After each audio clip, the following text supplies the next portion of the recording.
হর হর মহাদেব, জয় শ্রী মহাকাল। বন্ধুরা কেমন আছো তোমরা সবাই? আশা করি সকলে ভালো আছো এবং সুস্থ আছো। তো তোমাদের সকলকে স্বাগত জানাই আমার এই নতুন ব্লগ ভিডিওতে। তো তোমরা দেখতেই পাচ্ছ গাইস, এখন আমি আছি আজিমগঞ্জ জংশনে। আর আজকে আমি যাচ্ছি আজিমগঞ্জ থেকে ঝাড়খণ্ড বাবা শিবগাদি ধামের পুজো এবং দর্শনের উদ্দেশ্যে। তো বন্ধুরা ভিডিওটা তোমরা ফুল ওয়াচ করো, আশা করি তোমাদের ভিডিওটা খুব ভালো লাগবে। কারণ আমি এই ভিডিওর মাধ্যমেই তোমাদেরকে দেখাবো বাবা শিবগাদি ধাম কীভাবে যাব, কোন ট্রেনে চাপবো, কোন স্টেশনে নামবো, কি করব না করব, সমস্ত কিছু বিস্তারিত এই ভিডিওর মাধ্যমেই তোমাদের সামনে তুলে ধরবো। তো বন্ধুরা বাবা শিবগাদি ধাম যাওয়ার জন্য তোমাদেরকে ফার্স্টেই চলে আসতে হবে আজিমগঞ্জ জংশন। আর আজিমগঞ্জ জংশনে এসে টিকিট কাউন্টারে ঢুকে টিকিট কেটে নিতে হবে তোমাদেরকে বারহারোবা স্টেশনের। আর এক একজনের মাথা পিছু টিকিটের প্রতি খরচ পড়বে 25 টাকা করে। তো বন্ধুরা আজিমগঞ্জ স্টেশনে 2 নম্বর প্ল্যাটফর্ম থেকে এখন আমাদের ট্রেনটা ছেড়ে দিল। আর এখন ঘড়ির কাঁটায় বাজে 8:40। আর বন্ধুরা আজিমগঞ্জ স্টেশন থেকে বারহারোবা স্টেশনের দূরত্ব হচ্ছে 95 কিলোমিটার। তো যেতে আমাদের সময় অনেকক্ষণই লেগে যাবে, কারণ এখন 8:40 বাজে। এখনও আমাদের ট্রেনটা আজিমগঞ্জ জংশন থেকে ছাড়লো আর আমাদেরকে পৌঁছে দিবে 11:36-এ। তো বন্ধুরা ট্রেনে বসে জানলা দিয়ে বাইরের দৃশ্য দেখতে দেখতে কখন যে 3 ঘন্টা কেটে যাবে তোমরা বুঝতেই পারবে না গাইস। তো ফাইনালি বন্ধুরা আমরা পৌঁছে গেছি বারহারোবা স্টেশনে। তো এখন ঘড়ির কাঁটায় বাজে 11:35 আর আমাদেরকে পৌঁছে দিয়েছে বারহারোবা স্টেশন। তো ট্রেন থেকে নেমেই ফার্স্টে আমরা হাঁটা দিই, কারণ আমাদেরকে ওভারব্রিজ পার হয়ে যেতে হবে 2 নম্বর গেটের সামনে। আর সেখান থেকে অটো কিংবা কিছু যাই হোক গাড়ি ধরে আমাদেরকে যেতে হবে মন্দিরের উদ্দেশ্যে। তো চলো যাওয়া যাক। তো বন্ধুরা আজকে আমার সাথে আছে আমার মা, ছোটো মা, মাসি, বোন, ভাই, সকলে মিলে যাচ্ছি বাবার পুজো দেওয়ার উদ্দেশ্যে।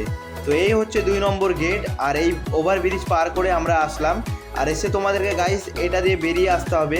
আর এখানে সামনেখানে তোমরা ভিড় দেখতে পাচ্ছ, এখানে প্রচুর অটো টোটো সমস্ত কিছু তোমরা পেয়ে যাবে বাবার মন্দির অবধি যাওয়ার জন্য। তো গাইস আমরা ভাড়া করেছিলাম অটো। তো সেক্ষেত্রে আমাদের প্রত্যেকজনের মাথা পিছু খরচ পড়েছে যাওয়ার জন্য 50 টাকা আর মন্দির থেকে ফিরে আসার জন্য 50 টাকা। তো এক একজনের 100 টাকা করে ভাড়া পড়েছে। তো বন্ধুরা স্টেশন থেকে বাবার মন্দিরের দূরত্ব হচ্ছে 28 কিলোমিটার। তো সেক্ষেত্রে অটোতে করে গেলেও মিনিমাম সময় লেগে যাবে 1 ঘন্টা। তো বন্ধুরা মিনিমাম 1 ঘন্টা অটোতে বসে থাকার পর ফাইনালি আমরা এসে পৌঁছে যাই বাবা শিবগাদি ধামের সামনে। তো তোমরা দেখতেই পাচ্ছ বন্ধুরা শিবগাদি ধাম সামনে লেখা আছে। আর মন্দির থেকে মিনিমাম 150 থেকে 200 মিটার দূরে তোমাদেরকে অটোওয়ালা এসে নামিয়ে দেবে। আর সেখান থেকে পায়ে হেঁটে তোমাদেরকে যেতে হবে বাবার মন্দির অবধি। তার আগে এই দোকানগুলো দেখছো বন্ধুরা, এই দোকানগুলো থেকে তোমরা চাইলে বাজার করে নিতে পারো। আমরা যেরকম এখান থেকে ভোগ নিয়েছিলাম, কারণ আমরা ফুল বেলপাতা সমস্ত কিছু বাড়ি থেকে নিয়েছিলাম, আর এই দোকানগুলো থেকে এসে ভোগটা নিয়ে নিই। আর তোমরা চাইলে এই দোকানগুলো থেকে সমস্ত কিছু যেরকম কি ফুল বেলপাতা, ঘি, মধু, গঙ্গা জল সমস্ত কিছু এই দোকানগুলো থেকে বাজার করে তোমরা পুজো দিতে পারবে। তো বন্ধুরা এই দোকানগুলো থেকে ভোগ নেওয়ার পর আমরা এখন যাব বাবার মন্দিরের ভেতরে পুজো দেওয়ার জন্য। তো চলো গাইস যাওয়া যাক। তো বন্ধুরা আরেকটু সামনের দিকে এগিয়ে আসলেই তোমরা দেখতে পাবে এই গেটটি। আর এই গেটের উপরে স্বয়ং বাবা মহাদেব নন্দী মহারাজের পিঠের উপরে বিরাজমান করে আছেন।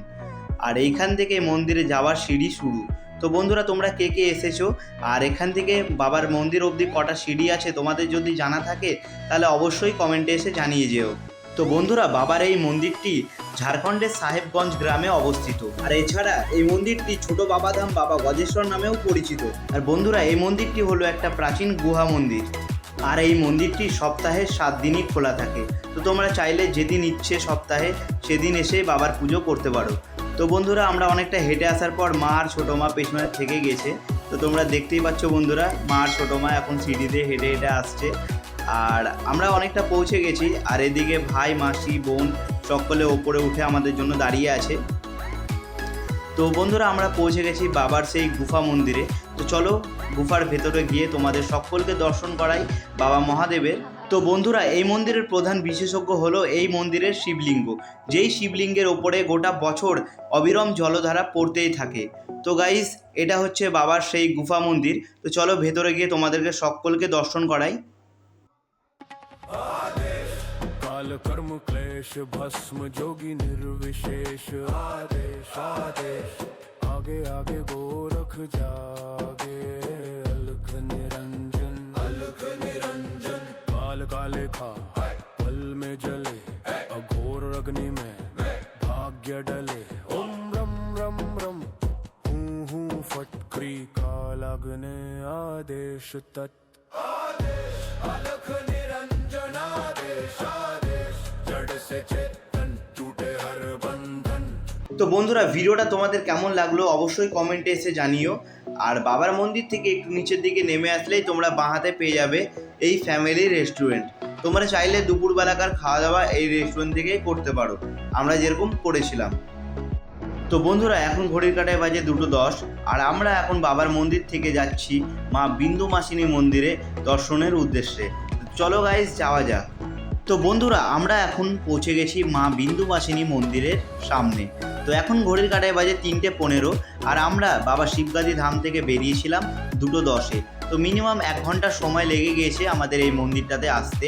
তো গাইস তো তোমরা যারা যারা আসবে তারা চেষ্টা করবে যে 2টোর মধ্যে বাবা শিবগাদি ধাম থেকে বেরিয়ে যাওয়ার, কারণ আমাদের বাড়ি যাওয়ার ট্রেন কিন্তু বারহারোয়া স্টেশন থেকে একটাই আছে, যেটা হচ্ছে 4:10-এ বারহারোয়া থেকে ছাড়ে, আর 6টা সাড়ে 6টার দিকে আমাদেরকে আজিমগঞ্জ স্টেশনে নামিয়ে দেয়।